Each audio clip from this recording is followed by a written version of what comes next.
Non veg சமைக்கணும், ஆனால் வந்து போய் ரொம்ப தூரம் போய் எதுவும் வாங்க முடியல. ஸோ ஈவினிங் டைமில் ரேண்டமாக யோசிச்சது தான் கருவாடு தொக்கு இன்றைக்கி சமைக்கலான்னு. ஸோ அதுக்கு கொஞ்சம் நெத்திலி கருவாடு, கொஞ்சம் பாறை மீன் கருவாடு இருந்துச்சு. அதை நல்லா க்ளீன் பண்ணிவிட்டு நல்லா வாஷ் பண்ணி எடுத்து வச்சுட்டு சோக் பண்ணி வச்சுக்கணும்.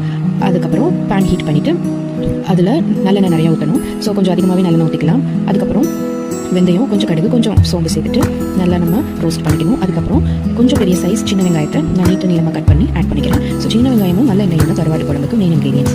அதுக்கப்புறம் கொஞ்சம் ஃபைனாக சாப் பண்ண டொமேட்டோஸ் ஆட் பண்ணிக்கிறேன்.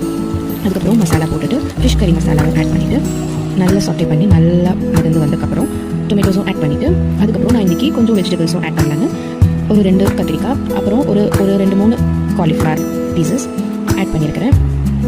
ஸோ அது கூட நல்லா சாட்டே பண்ணிவிட்டு ஒரே ஒரு தக்காளி மட்டும் கொஞ்சம் ஜூஸி கன்சிஸ்டன்சி வரணும். நம்ம லைட்டாக தண்ணி ஊற்றி மிக்ஸியில் அரைச்சி அதை ஆட் பண்ணிக்கலாம். அதுக்கப்புறம் நல்லா நம்ம கிளறி விட்டுட்டே இருக்கணும். நல்லா எண்ணெய் தனியாக பிரிஞ்சு வந்ததுக்கப்புறம் அந்த மசாலா ஸ்மெல் போனதுக்கப்புறம் நம்ம வந்து கருவாடு ப்ளேஸ் பண்ணிடலாம். ஸோ அது அதில் வச்சதும் அந்த தொக்குலாம் வந்து நம்ம கருவாடு கூட தான் பைண்ட் ஆக போகிறோன்னு ஒரு ஸ்டேஜ் வந்து. ஸோ அதை நல்லா வதக்கி விட்டுட்டு ரொம்ப நேரம் நம்ம வதக்கிட்டே இருக்கணும். கொஞ்சம் வாட்டர் ஆட் பண்ணிவிட்டு கொஞ்சம் நேரம் ஸ்லோ ஃப்ளேமில் வச்சிடலாம். அதுக்கப்புறம் எடுத்து நல்லா நம்ம கிளறி விட்டுட்டே இருக்கணும். ஸோ நல்லா அந்த தண்ணி பதம் போகிற வரைக்கும் நல்லா ட்ரையாக நம்ம கிளறி வச்சுட்டு எடுத்து வச்சு ரைஸ் போட்டு சாப்பிட்டா பக்காவாக இருக்கும். ட்ரை பண்ணி பாருங்கள்.